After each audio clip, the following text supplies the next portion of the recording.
I was a professional ballet dancer for 12 years and now I've been teaching people of all levels for a little over a year and a half, and today I want to tell you how your bar work could potentially be holding you back from getting stronger in ballet. So make sure you stick around until the end of the video because point number 5 is so good and so important.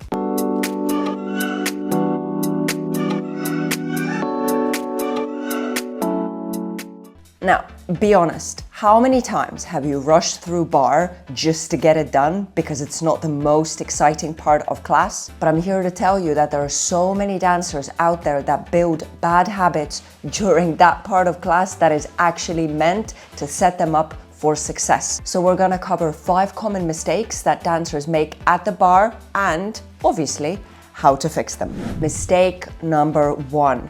Forgetting about the importance of your supporting leg or your standing leg, as some people may call it. So I want you to understand this from the very beginning. It doesn't matter how well you can execute things with your working leg if your standing leg is not strong. Because if you're at the bar, you know that obviously we're not supposed to be gripping onto the bar, but it's still supporting us a little bit. So you may be okay. But if you haven't established a strong supporting leg and you come to the center, things are going to fall apart. As soon as you even do your warm-up and let's say you start tenduing with one leg, what does the other leg become? It becomes your supporting leg, which means that you have to transfer your body weight onto that leg. If you want to know how to transfer your body weight correctly onto your supporting leg, then I have a really good video that uncovers it. You can check it out up there. So, placing your body weight onto that supporting leg is number 1. Second thing that you need to do is to make sure that you are not just sitting on that leg. So you know how teachers very often say that, oh, don't sink into your hips? Well, it's a bit of a silly saying, but that is exactly what they mean, because it's entirely possible that I kind of shift my body weight there and I'm slouching there. For that not to happen, you do need to make sure that you are engaging your glutes on the side of your supporting leg. If you do that, then you're immediately going to go from that sitting and slouching position into a nice and tall pulled up position. That is also going to transfer over to the front of your hip. So once again, instead of slouching, you all of a sudden instantaneously feel, oh, I am almost growing on that leg, even though I'm actually not. So you've got to make sure that all the muscles that need to be engaged are actually engaged. Your quads, your glutes on the front of your hip, you're nice and tall, and obviously the main chunk of what's holding your foot on the ground. It's nice and flat. There is no crunching of the toes. You're not rolling inwards on your arch. There is that space between your arch and the floor, which is super important. Your whole foot is flat against the ground and it's pushing into the floor. So yet again, as I always say, in ballet, there's motions of opposition. So your foot is going to be pressing into the ground. Meanwhile, everything else, starting from your quads all the way to the top of your head, like I said before, is pulling you upwards. So we get this kind of motion, the opposing motion of down and up at the same time.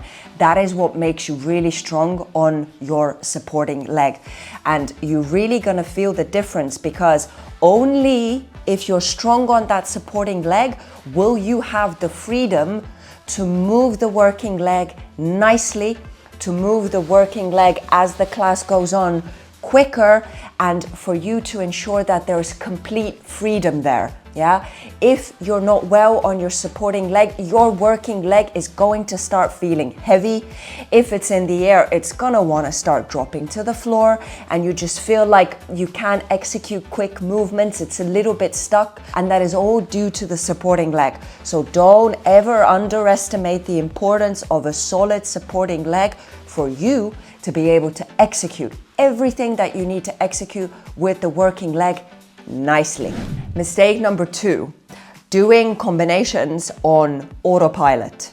I think that happens to a lot of people because, like I said, let's be honest, bar work is not the most interesting part of a ballet class.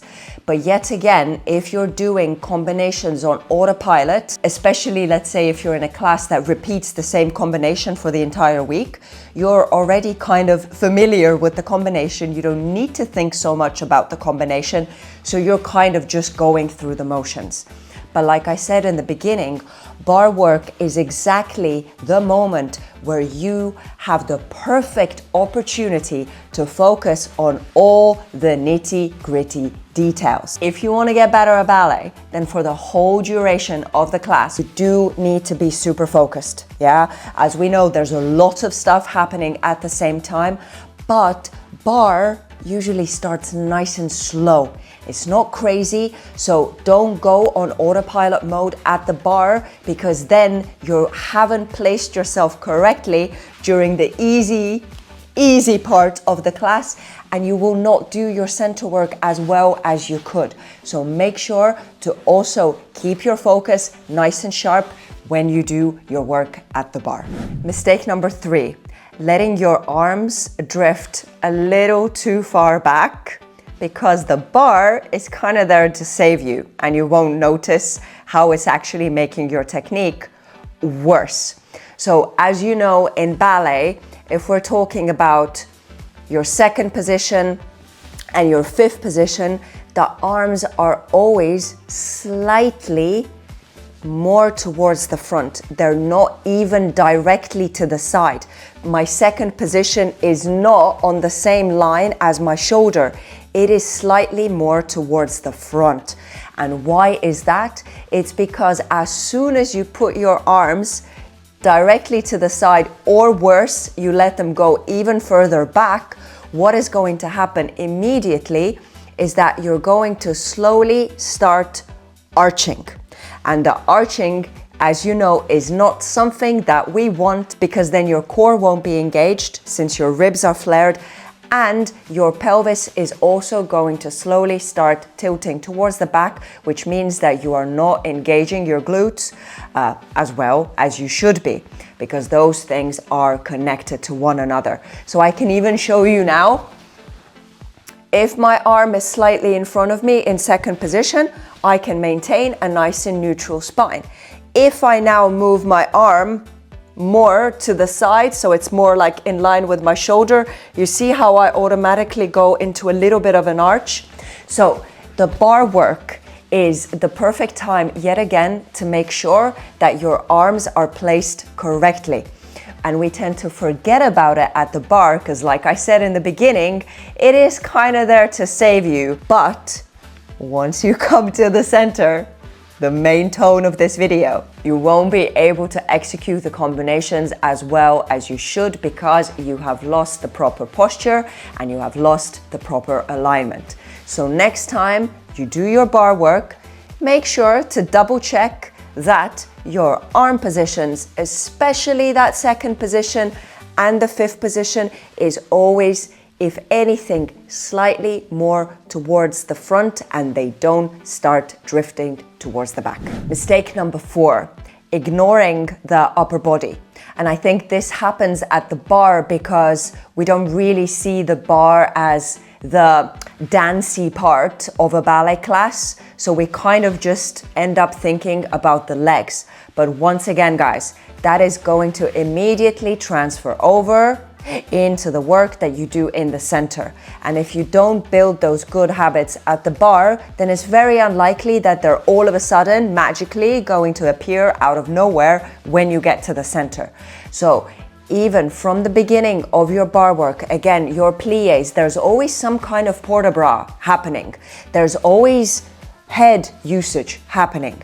Those moments should not be ignored at the bar, and you can already put a little bit of artistry and a little bit of your own interpretation into those port-de-bras and into those head movements at the bar. So don't see the bar as this boring and dry part that doesn't really include any dancing. Obviously, you have more freedom to move in the center, but the bar is once again the perfect opportunity to practice the coordination between the arms and the legs, how you use your head, and to also get that nice floatiness with the elbows into your arms as well, which is so important in terms of ballet in general. So we don't just go from position to position and we just extend the arms and we just bring them back. But as you know, there's always elbows that are also involved in those movements, so the arms become wavy rather than just dry. Don't forget to always also have an equal focus on the way that your upper body works and the way your arms work when you do your bar work.